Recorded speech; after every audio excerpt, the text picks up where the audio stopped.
As world mourns Pope Francis, cardinals meet at Vatican to plan his funeral. Cardinals met at the Vatican on Tuesday morning to plan Pope Francis's funeral, due to be held at 8 o'clock GMT on Saturday at St. Peter's Basilica at the Vatican. The first so-called General Congregation of Cardinals took place, kicking off a centuries-old process that culminates in the election of a new pontiff. Within 3 weeks, Pope Francis's funeral will be held on Saturday, the Vatican announced, as world leaders from U.S. President Donald Trump to Ukraine's Volodymyr Zelensky said they would attend to honor the Catholic leader. The Argentine Pontiff, 88, died on Monday from a stroke, less than a month after returning home from 5 weeks in hospital battling double pneumonia. His funeral, which is expected to draw huge crowds, will take place at 10 a.m. 0800 GMT on Saturday in the square, in front of St. Peter's Basilica at the Vatican. Francis's coffin, which he previously ordered, should be of wood, and zinc will then be taken inside the church, and from there to the Rome Basilica of Santa Maria Maggiore for burial. The first so-called General Congregation of Cardinals took place on Tuesday morning, kicking off a centuries-old process that culminates in the election of a new pontiff. Within 3 weeks, the Vatican published the first images of the pontiff in his open coffin, wearing his red papal vestments, a mitre on his head, and had a rosary between his fingers. The Pope's body was photographed during a service on Monday evening in the chapel of Casa Santa Marta, the Vatican residence where he lived during his 12-year papacy, and where he died. It will be transferred to St. Peter's Basilica on Wednesday at 9 a.m. 7 o'clock GMT. To lie in state, Sister Natalie Beckwart, Under-Secretary to the Synod of Bishops, told journalists she was very moved after paying her respects. She said she had felt both sadness and gratitude for everything he gave. The Holy See's official media Vatican News, RELEASED, details about Francis's last hours. The pontiff started feeling ill Monday at around 5:30 a.m. 3:30 a.m. GMT, less than 24 hours after he greeted a crowd of faithful in St. Peter's Square on Easter Sunday. Before falling into a coma, he waved to his personal nurse, Massimiliano Strappetti, from his bed, in what Vatican News described as a gesture of farewell.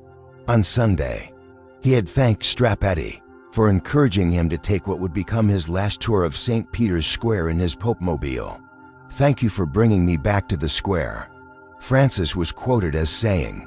He was pronounced dead at 7:35 a.m. on Monday. He did not suffer. It all happened quickly, Vatican News said, citing people who were with the pontiff in his final moments.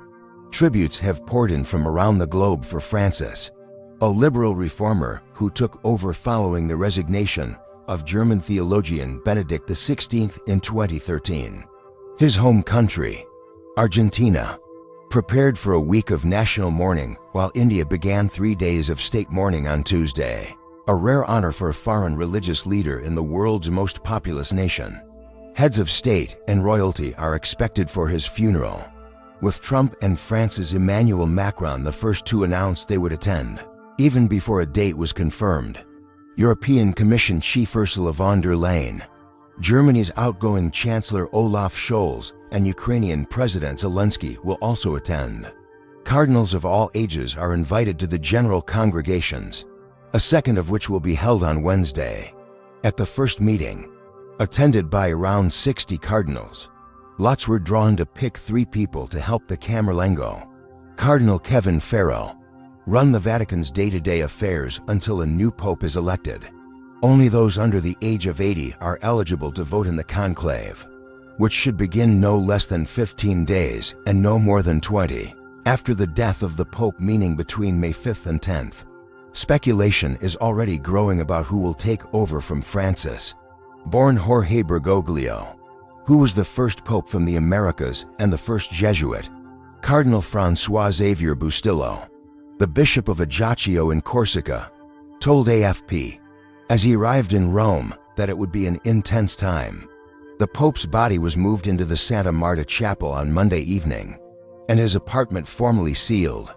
The Vatican said, Francis, who wore plain robes and eschewed the luxury of his predecessors, has opted for a simple tomb, unadorned except for his name in Latin, Franciscus, according to his will released on Monday, in choosing to be buried in Rome's Santa Maria Maggiore Basilica. He will become the first pope in more than 100 years to be laid to rest outside the Vatican. His death certificate released by the Vatican said Francis died of a stroke, causing a coma and irreversible heart failure. He had been discharged from Rome's Gemelli Hospital on March 23rd and ordered to spend at least 2 months resting.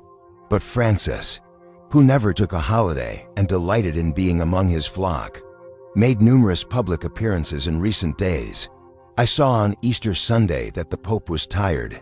He kept going right to the end, right to his last breath, Bustillo told AFP. Thousands of faithful, some bringing flowers or candles, have been gathering in St. Peter's Square since his death to pray for Francis. Joined by tourists, he's sure done a lot of good things for the church and for the people. I think he changed the way other people view us, Catholics, said tourist Leandro Martins, an energetic reformer. Francis sought to open the church to everyone and was hugely popular, but his views also sparked fierce internal opposition. In 12 years as Pope, Francis advocated tirelessly for the defense of migrants, the environment, and social justice without questioning the Church's positions on abortion or priestly celibacy.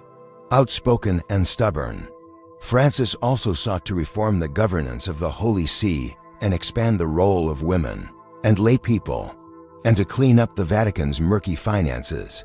Faced with revelations of widespread child sex abuse in the Church, he lifted pontifical secrecy and forced religious and lay people to report cases to their superiors. However, victims' groups said he did not go far enough. Who is going to the Pope's funeral? Hundreds of thousands of people are expected to attend Pope Francis's funeral on Saturday in St. Peter's Square, among them world leaders, Catholic officials, and mourners from around the globe. Many heads of state and royals have confirmed their attendance, including Prince William, French President Emmanuel Macron, Spain's King Felipe VI and Queen Letizia, and Brazil's President Luiz Inácio Lula da Silva. Political figures will be out in full force at the ceremony, the most prominent gathering of world leaders since U.S. President Donald Trump's inauguration. Pope Francis's vocal opinions on global issues occasionally put him at odds with leaders, some of whom will be at the funeral. UK Prime Minister Sir Keir Starmer and the Prince of Wales. Starmer, who Number 10 confirmed would attend, described Pope Francis's leadership as courageous in a statement following his death, and said he was a pope for the poor, the downtrodden, and the forgotten. Prince William will attend the funeral on behalf of his father, King Charles III.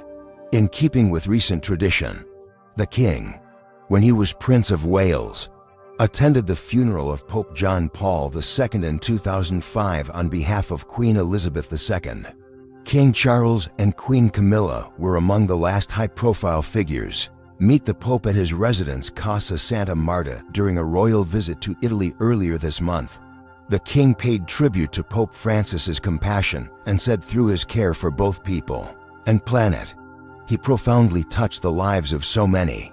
He said he and the Queen remembered with particular affection their meetings with the Pope over the years, and were greatly moved to have been able to visit him earlier in the month. Lula, who shared a personal rapport with the Pope, and First Lady Janja Lula da Silva, will attend the funeral. Brazil is home to the world's largest Catholic population, with over 100 million Catholics. Following news of Pope Francis's death on Monday, Lula declared 7 days of mourning. Humanity loses today a voice of respect and welcome for others, Lula said, noting the meetings he had held with the Pope over the years. Lula said, "We were able to share our ideals of peace, equality, and justice, ideals that the world has always needed and will always need." U.S. President Donald Trump announced on his Truth Social platform that he and First Lady Melania would attend the Pope's funeral. marking the first foreign trip of his second term as U.S. president. After news of the Pope's death emerged, Trump ordered that all federal and state flags be flown at half-mast in honor of the late Pontiff. He called Pope Francis a very good man who loved the world, and he especially loved people that were having a hard time. The pair clashed in the past. In 2016, Pope Francis criticized Trump's proposal to build a wall on the U.S.-Mexico border, saying a person who thinks only about building walls and not building bridges is not Christian. Trump hit back, saying, for a religious leader to question a person's faith is disgraceful. After Trump met the Pope during a trip to the Vatican in 2017, he said, "He is something. He's really good. We had a fantastic meeting." In February, Pope Francis described Trump's mass deportations as a major crisis. Philippines President Ferdinand Marcos Jr., who will be in attendance on Saturday, described Francis as the best pope in my lifetime, a man of profound faith and humility. Pope Francis led not only with wisdom, but with a heart open to all, especially the poor and the forgotten. He said, "The Philippines is one of the world's most Catholic countries, with almost 80% of Filipinos identifying as Roman Catholic." Pope Francis's last visit to the country in 2015 drew a crowd of 6 million people at an outdoor mass in the capital city Manila, a record for a papal event. In the running to become the next pope is Luis Antonio Joaquim Tagle, a cardinal from the Philippines. Cardinal Tagle has been called the Asian Francis because of a dedication to social issues and sympathy for migrants. Ukraine President Volodymyr Zelensky. The Ukrainian president has said he will travel to Vatican City with First Lady Elena Zelenska for the funeral. He knew how to give hope, ease suffering through prayer, and foster unity. Zelensky wrote on X in tribute to Pope Francis. He prayed for peace in Ukraine and for Ukrainians. Following Russia's invasion of Ukraine in 2022, Francis made repeated calls for peace and an end to the war. The two leaders met several times at the Vatican, most recently last October. Following that meeting, Pope Francis wrote on X, "All nations have the right to exist in peace and security. Their territories must not be attacked, and their sovereignty must be respected and guaranteed through peace and dialogue." Earlier in 2024, Ukraine had strongly rejected a call by the Pontiff for Kyiv to negotiate an end to the war and have the courage to raise the white flag. Other world leaders and royals attending the funeral. Other political figures and royals who will attend the Pope's funeral include Poland President Andrzej Duda, EU Commission President Ursula von der Leyen, Javier Milei, the President of Argentina, Pope Francis's home country, Italy Prime Minister Giorgia Meloni and President Sergio Mattarella, Dominican Republic President Luis Abinader, Belgium King Felipe and Queen Mathilde, Croatia President Zoran Milanovic, Ecuador President Daniel Noboa, Ireland Taoiseach Prime Minister Michael Martin, Moldova President Maya Sandu, Norway Crown Prince Haakon and Crown Princess Mette-Marit, Latvia President Edgars Rinkēvičs, New Zealand Prime Minister Christopher Luxon, Sweden King Carl XVI Gustaf and Queen Sylvia, UN Secretary General Antonio Guterres,